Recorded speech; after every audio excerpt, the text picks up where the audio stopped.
నాడు యూనివర్సిటీ మంచి భవిష్యత్తు కోసం తెలుగు విద్యార్థులు ఇష్టపడే యూనివర్సిటీ.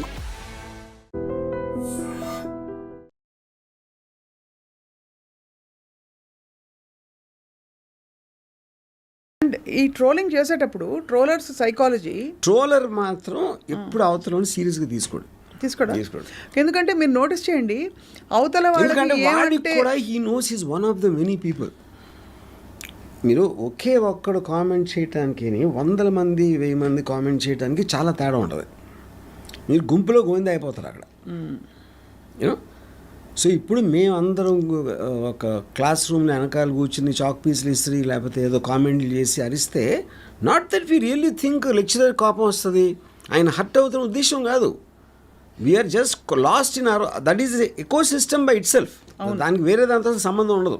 సో టీచర్ల మీద కూడా ట్రోల్స్ అవుతాయి కదా. ఒక సెకండ్ కూడా ఈ రేణుకా స్వామి అనేవాడు అమ్మాయి హర్ట్ అవుతుంది, దాని వలన కోపం వస్తుంది, అవన్నీ అంత ఆలోచించాడు. ఆలోచించినట్టు చేయడు ఫస్ట్ ఆఫ్ ఆల్. అవును, అందుకే అంటే బట్ ఐ వండర్, చాలాసార్లు ట్రోలర్స్ ఏ మాట అంటే ఈ వ్యక్తి హర్ట్ అవుతారు, లేకపోతే ఈ వ్యక్తి ఆలోచితంగా కూడా చేస్తారు. అది ఆలోచిస్తారు 100%. అంటే ఇప్పుడు సేమ్ ఇప్పుడు ఒక టైగర్ ఉంది, ఒక జింకని తినాలి. ఇప్పుడు జింకకి పిల్ల ఉందా, జింకకి ప్రాణం ఉంది అని టైగర్ ఆలోచించదు. అవును, వాడు he's carried away by the creativity. నేను అలాంటి వాడిని తిట్టడానికి నాకు ఛాన్స్ వచ్చింది, ఇలా తిట్టడానికి. ఆడి క్రియేటివిటీ అంతా పెట్టి చేసి దాంతో ఆడు మురిసిపోతాడు. తర్వాత ఆడికి హిట్ ఎప్పుడు అవుతుంది, maximum number of people react అవుతారు. అవును, ఇంటర్నల్ ఆడి సర్కిల్లో. సూపర్ హిట్ ఎప్పుడు అవుతుంది, ఎవరి మీద ట్రోల్ చేసి వాళ్ళు రియాక్ట్ అయితే సూపర్ హిట్ ఆ సినిమా.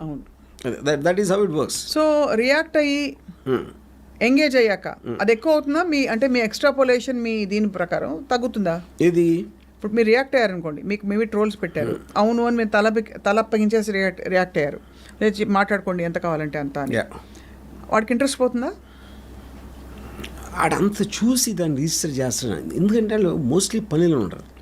పనిలేని వాళ్ళు ఏంటంటే అప్పుడు ఎప్పటికప్పుడు అప్పుడు వచ్చిన ఇష్యూ బట్టి ఆడ మైండ్లో వచ్చింది టపక్కని టైప్ చేసి పెట్టేస్తాడు. కానీ అలా అన్నాడు వాడు పట్టించుకోడు మాట, అంత థింక్ ఎవడు చేయడు అక్కడ.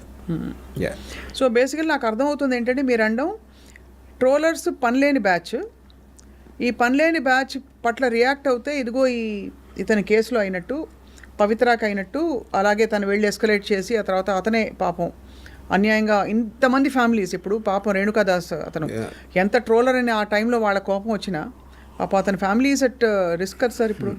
అంటే నేను అదే చెప్తున్నాను, మీ కోపం వచ్చినప్పుడు ఒకరిని చెంప మీద కొట్టాలి అంటే వాడికి ఫ్యామిలీ ఉందా, వాడికి పిల్లలు, ఇవన్నీ ఆలోచిస్తారా?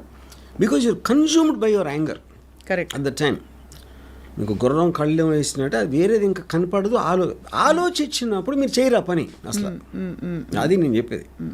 Your inability to control your temper and having the opportunity to do it.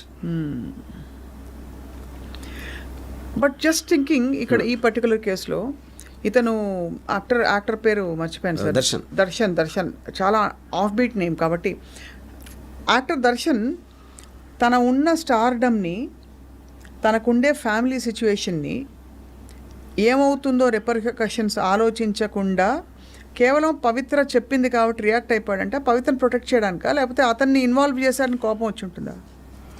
I mean, see, that is a personal equation between him and Pavitra. Right. But the basic point is, the fact his name is there and he's very close to this girl. Yeah. And I'm sure it's a combination of it. Yeah. So he might have done, ఇప్పుడు మా చెల్లెలు నేర్పిస్తే నేను వెళ్ళి ఎవడో కొట్టచ్చు, నేను లేకపోయినా, లేకపోతే నా ఫ్రెండ్ గురించి ఏదైనా చేయొచ్చు. So that is a question. అంటే ఇట్ ఈస్ 2 things. ఒకటి యాంగరు, రెండుది ఆపర్చునిటీ. ఇప్పుడు దర్శనం చేసినట్టు వేరే వాళ్ళు చేయలేరు కదా. కానీ 16 మంది ఉన్నారు దీంట్లో. ఇప్పుడు ఇదే పాయింట్లో political 1980s to 90s political murders అయితే జరిగినాయో అప్పుడు కూడా ఎవడేదో రాశాడు ఒక పత్రికలో, దాని మీద కోపం వచ్చి చంపిన ఇన్సిడెంట్స్ కూడా ఉన్నాయి. అవును. యా. సో అది కూడా ఇదే కదా, సేమ్. ఇది జస్ట్ మీకు ఫార్మ్స్ మారుతున్నాయి అంతే. కరెక్ట్. ఇప్పుడు నా గురించి ఇలా రాస్తే ఇంతమంది చదివేస్తారు కదా అని అనుకోవటం అనేది దాంట్లోంచి వచ్చిన కోపంతో అని ఎలా ఆపాలి అది ఒక లెసన్ నేర్పాలి అని కోపం కంట్రోల్ చేసుకోలేని అది ఒకటి. కానీ ఆ కేసులో మీరు ఫ్యూచర్ని కూడా ఒక స్ట్రాటజీ కూడా చేయొచ్చు. ఇక్కడ స్ట్రాటజీ లేదు. అవును. అది కానీ ఇది సోషల్ మీడియా ప్లాట్ఫామ్స్ గురించి మాట్లాడదాం ఇక్కడ. బికాజ్ ఈ ట్రోలింగ్ అంతా మనం మాట్లాడుతున్న పరిధి it's primarily on social media. Social media platforms give an option, ఏంటి, you can report this post, this comment అని చెప్పి హారాస్మెంట్ ఆర్ బుల్లింగ్ ఇదని రకరకాలుగా. And they are not giving the option of immediate ఒక సొల్యూషన్ కానీ to stop this కానీ. So are they partly in this knowing the ecosystem ఇలాగే ఉంటుందని అది చెప్తున్నా. మీరు రిపోర్ట్ ఇవ్వటానికి ఎవరి మీద అది మీరు కావాలంటే బ్లాక్ చేయొచ్చు. We have all the options. అవును. కానీ ఇది మీరు ఆలోచించి చేసినప్పుడు బ్లాక్ చేయాలా, రిపోర్ట్ చేయాలా, ఇది చేయాలా, అది వేరు. కానీ ఇక్కడ మీకు వచ్చిన ఇమీడియట్ కోపం అనేది దట్ కెనాట్ బి కంట్రోల్ అన్నాను. కరెక్ట్. యా. సో ఇమీడియట్ కోపాన్ని ఇంకోటి ఏంటి, మీరు పబ్లిక్లో అనేసాడు, అది 100 మంది చూసారా, 1000 మంది చూసారా, వాట్ ఎవర్ ఇట్ ఈస్, మీరు మ్యాక్సిమం మీ దాన్ని బ్లాక్ చేయగలుగుతారు. But you can't stop him from speaking that, no. Obviously, and on a public platform, you already said that. That is going to be there forever. Yeah. Correct. So obviously, I mean, this is an issue, sir. But you're saying there are no laws or there is no possibility. There cannot be. There cannot be. ఎందుకంటే దీన్ని ఆపటానికి try చేస్తే there will be tremendous ఏమంటారు దాన్ని, restrictions on freedom of speech. ఎవరు check చేస్తారు? ఇప్పుడు మీరు censor ఉందనుకోండి, మీకు వారానికి 3-4 సినిమాలు వస్తాయి, సెన్సార్ బోర్డ్ చూస్తుంది. 40 సినిమాలు వస్తే ఎలా చూస్తారు? అంటే the volume of cases will be very high. Live ఇది మన న్యూస్ కవరేజ్ ఉంటుంది. మనం సెకండ్ బై సెకండ్ మనం రియాక్ట్ అవుతూ ఉంటే వరల్డ్ ఈవెంట్స్కి ఏది కరెక్టు, ఏది పెట్టచ్చు, ఏది పెట్టకపోవచ్చు, ఏంటి దాన్ని ఎవడో మెజర్ చేసి అది చేయటానికని ఇంపాసిబుల్ అది. అవును. మీరు అప్పుడు ఒక బ్లాంకెట్గా ఇది అని పెట్టేస్తే it will massively hit the whole freedom of speech thing. Correct. But freedom of speech ఎవరి దృష్టిలో ఇప్పుడు మీరు ఎదవా అంటే ఒకడు కోపం రావచ్చు, ఒక అన్నరాని బూతుమాట అనుకుంటే ఇంకోటి కోపం రావచ్చు. అప్పుడు ఎవరు క్వాంటిఫై చేస్తారు, ఏ మాటలు అనకూడదు, ఎలాంటిది అనకూడదు అనేది ఇంపాసిబుల్. అది ఇంపాసిబుల్. కానీ ఒక విషయం చెప్పండి వర్మ గారు, ఇదే వ్యక్తులు మీకు ఎదురుకుండా తారసపడి అనమంటే అనరు ఎందుకు? నేను ఇందాక చెప్పాను కదా, అదే ఎదురుగా చెప్పడానికి భయపడతారు. బికాజ్ మీకు ఫిజికల్ ఇది ఉంది కదా, యాక్సెస్ ఉంది కదా, పర్సన్ భయపడతారు. డెఫినెట్లీ మేము వెనకాల బెంచ్లో ముందు బెంచ్లో కూర్చుని ఎప్పుడైనా వేసామా చాక్ పీస్ చేయలే. కరెక్ట్. సో అదే నేను చెప్పేది. కానీ నేను అడగడానికి నేను తెలియను, నేను సేఫ్ అనుకున్నప్పుడే చేయగలుగుతాడు. నేను వాడికి దొరుకుతాను అనుకుంటే ఎప్పుడు చేయడు. ఎందుకు అడుగుతున్నా అంటే ఈ పాయింట్ కూడా ఆబ్వియస్లీ ఇలాంటి కామెంట్స్ చేసేటప్పుడు ఒక వర్చువల్ స్పేస్లో ఒక ఇమాజినరీ హీరోయిజం ఆర్ నేను చూడబడుతున్నాను అనే ఒక డాష్తో పెడతాడు వాడు. బికాస్ చాలా మంది నోటీస్ చేస్తారు sir, because many cases I've seen పోలీసులు మిమ్మల్ని ఇంట్రాగేట్ చేస్తారని, బ్రేకింగ్ న్యూస్ అని పెడుతున్న టైమ్స్లో కూడా వాళ్ళందరూ వచ్చి మీతో సెల్ఫీలు దిగారు. అంటే what I'm trying to say is that despite a certain aspect of all this, when they are actually there in person, the same trollers, they suddenly come to their senses అనిపిస్తుంది కాదా అంటాను. సో అట్ ద పాయింట్ అది అక్కడ ఏంటంటే they will only pick and choose what they can troll.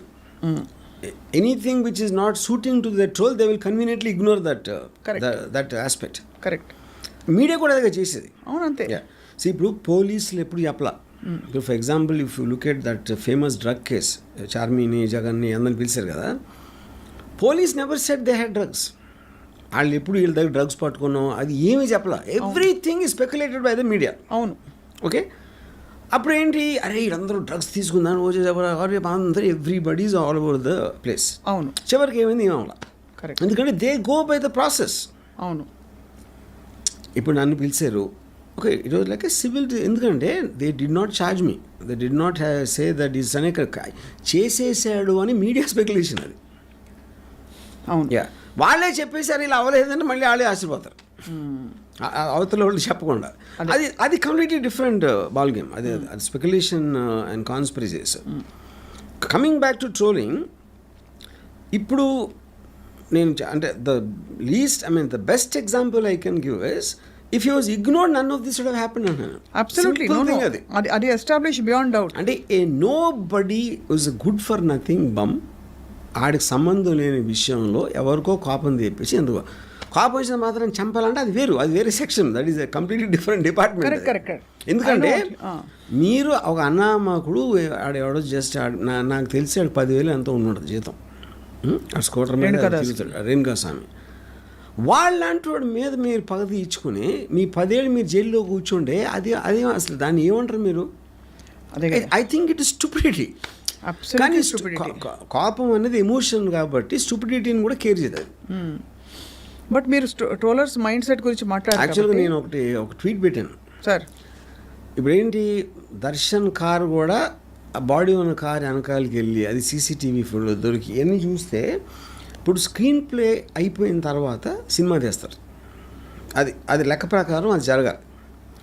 చాలాసార్లు డైరెక్టర్లు ఏదో బద్ధకంతోనూ మనసు మార్చుకుని షూటింగ్ అప్పుడు కూడా స్క్రీన్ ప్లే రాస్తూ ఉంటారు. అవును, మార్చి. ఈ దర్శన్ మర్డర్ కేసు ఏంటంటే సినిమా రిలీజ్ అయ్యాక రాస్తున్నాను స్క్రీన్ ప్లే. అది ఇలా అయి ఉంటుంది, అలా ఉంటుంది కాదు, ఇలా అయ్యింది, ఇలా అంటే అయిపోయింది. సినిమా రిలీజ్ అంటే ఏంటి, ఆడు పోయాడు, అవును, బాడీ కూడా దొరికిపోయింది. అప్పుడు దే స్టార్టెడ్ రైటింగ్ ఎలా జరిగి ఉంటుంది అని ఒక నేరేటివ్ ఇవ్వడానికి వాళ్ళు స్క్రీన్ ప్లే రాస్తున్నారు.